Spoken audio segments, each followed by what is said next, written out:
Hola, ¿qué tal? Bienvenidos a la lección número 4, en la cual vamos a estudiar los tipos de datos en C++. C++ proporciona un conjunto de tipos de datos predefinidos y operadores que manipulan los tipos de datos. Es decir, que C++ puede definir un número de tipos de datos, pero no especificar su tamaño. El tamaño dependerá del sistema operativo y de la plataforma sobre la que se esté ejecutando nuestro programa. Dentro de los tipos de datos tenemos tipos enteros, tipos de coma flotante, tipos lógicos, tipos de carácter, tipos de referencia, tipos de enumeraciones, tipo arreglo y nombre de tipo definido por el usuario y otros tipos que se pueden componer también. Bien, dentro de los tipos de datos básicos o primitivos, C++ define un conjunto de tipos aritméticos: entero, coma flotante, carácter individual y valores lógicos, es decir, aquellos tipos de datos que son booleanos, en donde tiene una parte verdadera y una parte falsa. Además, existe un tipo denominado void. El tipo void no tiene valores asociados y solo se puede utilizar en un conjunto limitado de circunstancias. Usualmente se utiliza como el tipo de retorno de una función que no devuelve ningún valor. El tamaño de los tipos de datos varía de unas máquinas a otras. Tamaño es el número de bits utilizado para representar el tipo y depende de los compiladores y máquinas sobre los que corren los programas. Bien, dentro de los tipos de datos básicos y primitivos podemos mencionar el tipo bool, que es un tipo de dato lógico. También tenemos el tipo char, que es carácter. Tenemos el short, que es entero corto. Lo voy escribiendo por acá, el booleano. Vamos a aperturar un bloque de comentarios, y cada vez que aperturamos algo les aconsejo siempre cerrarlo, ¿verdad? Así se apertura un bloque de comentarios y así se cierra. Bien, aquí vamos a escribir tipos de datos. Luego tenemos el bool, es un tipo de dato booleano en el cual pues tiene una parte falsa y una parte verdadera. Tenemos el tipo de dato char, que es carácter. Luego tenemos el short, que es un entero corto. También tenemos el int, que es un entero normal. Aquí puede que sea un poco más grande que el short, un entero. Luego tenemos al long, que es un entero largo.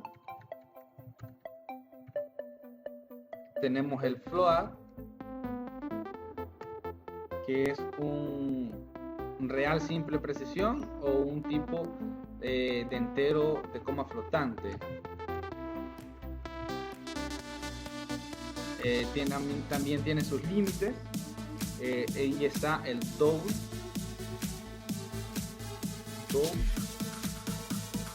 que es igual al coma flotante pero más grande. Entonces es el real doble precisión. Y por último tenemos el long double, es el real doble precisión extendido.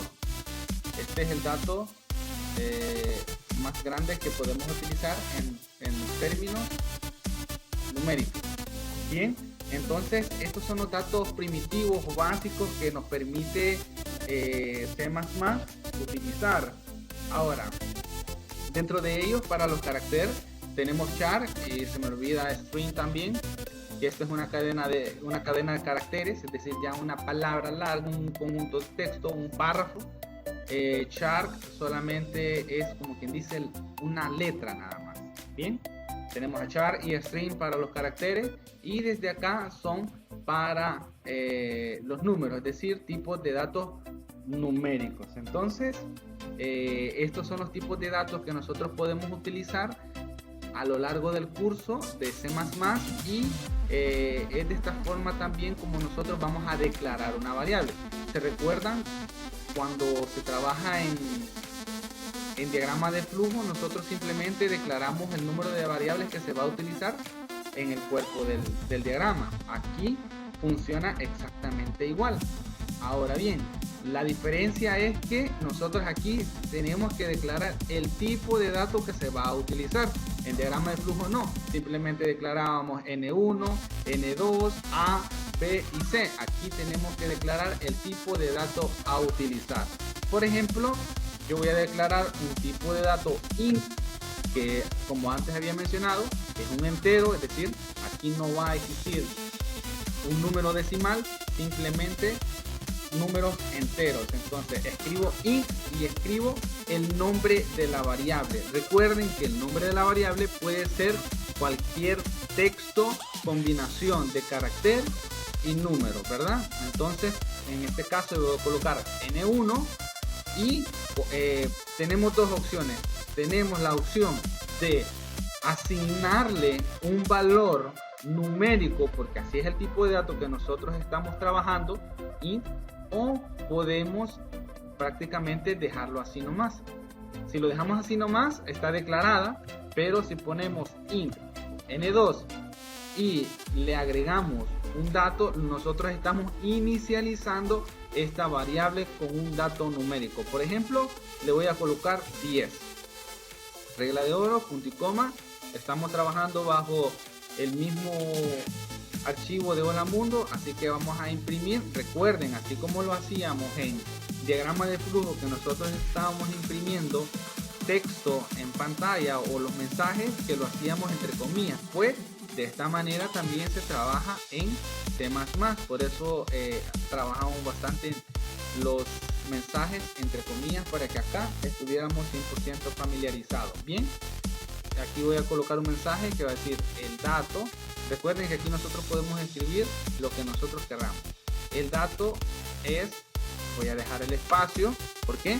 Para que a la hora de mostrar en pantalla esta línea mantenga este espacio. Luego vamos a hacer un ejercicio de cómo nosotros podemos manejar estos espacios en C++. Bien, el tipo de dato acá en este caso es, por ejemplo, N2. N2, esto que ven acá, este operador menor menor, me sirve a mí para poder concatenar ya sea una cadena de datos así en tipo impresión, o variables que también pueden contener una cadena de caracteres. Bien, entonces vamos a compilar, y como respuesta deberíamos de tener la cantidad de 10. ¿Por qué? Porque nosotros inicializamos nuestro N2 igual 10. Veamos, tenemos acá, aquí dice el dato es 10. ¿Por qué? Porque inicialmente nosotros asignamos el valor de 10 a nuestra variable N2. Bien, ¿qué pasa si nosotros tratamos de imprimir la variable N1, la cual no tiene ningún valor asignado? Veamos, vamos a compilar esto. En impresión vamos a ver, el dato es 1. ¿Por qué? Porque está tomando el valor de tipo entero, pero sin embargo nosotros no hemos asignado ningún valor a esa variable. Entonces tenemos acá tipo de datos. Si nosotros queremos verificar que en realidad este tipo de datos solamente contiene números enteros, voy a colocar acá 10.5. Vamos a tratar de imprimir ese 10.5 en pantalla. Veamos, lo imprimimos y solo me muestra el dato es 10, ¿verdad? Entonces ignora la parte flotante, es decir, la parte de los decimales, y solamente toma la parte entera. ¿Por qué? Porque es un tipo de dato entero. Si nosotros cambiamos este tipo de dato a un dato float, ahí sí lo va a poder imprimir. ¿Por qué? Porque este dato es tipo de forma de coma flotante. Por ejemplo, veamos la impresión, ahí sí, 10.5. También si nosotros trabajamos el float, veamos, también nos va a mostrar la parte decimal. 10.5 tenemos acá en pantalla. Entonces, estos son los tipos de datos más utilizados a la hora de trabajar con números en C++. Bien, tenemos también la parte de los tipos de datos de carácter. Entonces nosotros podemos declarar un tipo de dato de tipo cadena, un string, y declaramos ponemos la variable, en este caso lo voy a denominar A, y le voy a asignar un valor. Para asignarle un valor, y como es un tipo de dato cadena o carácter, lo tenemos que hacer entre comillas. Por ejemplo, voy a escribir acá Franco, regla de oro, voy a tratar de imprimir esto a, veamos, compilemos, y ok, aquí es punto y coma, no dos puntos. Bien, compilamos y aquí está, el dato es Franco. Entonces string es más que todo para una cadena un poquito más larga que char, por eso se utiliza más que todo string. Entonces, si nosotros declaramos acá un tipo de dato numérico, solamente se va a poder recibir tipos de datos numéricos. Si nosotros declaramos un tipo de dato string o carácter, solamente se va a poder recibir tipo de dato carácter, ¿verdad? Entonces es de esta forma en cómo nosotros podemos declarar, inicializar nuestras variables asignándoles un valor y posteriormente pues imprimirla. Repitiendo, así como se hace en diagrama de flujo, nosotros los mensajes a pantalla lo tenemos que escribir entre comillas, ¿verdad? Entonces también los operadores menor nos ayudan a nosotros a concatenar. Por ejemplo, nosotros podemos poner acá hola, vamos a poner hola, mi nombre es, y dejo el espacio, aquí va a imprimir Franco, voy a concatenar otra cadena y voy a poner gracias por ver el curso, ¿verdad? Vamos a ver, vamos a imprimir esto, vamos a compilarlo y aquí dice hola, mi nombre es Franco, gracias por ver el curso, ¿verdad? Así que de esta manera nosotros podemos declarar nuestras variables, pero para ello necesitamos saber qué tipo de dato va a ser esa variable. Entonces, así como se reconocen el número de variables de un ejercicio para diagrama de flujo, también lo vamos a hacer acá en C++, en el cual pues vamos a unificarlo. Si es numérico, la variable tiene que estar declarada como tipo de dato numérico. Si va a ser un string, si va a ser texto, entonces tiene que ser como texto. Bien, esto es en el manejo de los tipos de datos. Más adelante pues vamos a ir practicando cada uno de ellos a lo largo del curso. En el otro video vamos a trabajar ya el método de entrada de datos. De momento solamente hemos practicado el setup, que es el método de salida de datos. Bien, así que los invito a ver el próximo video.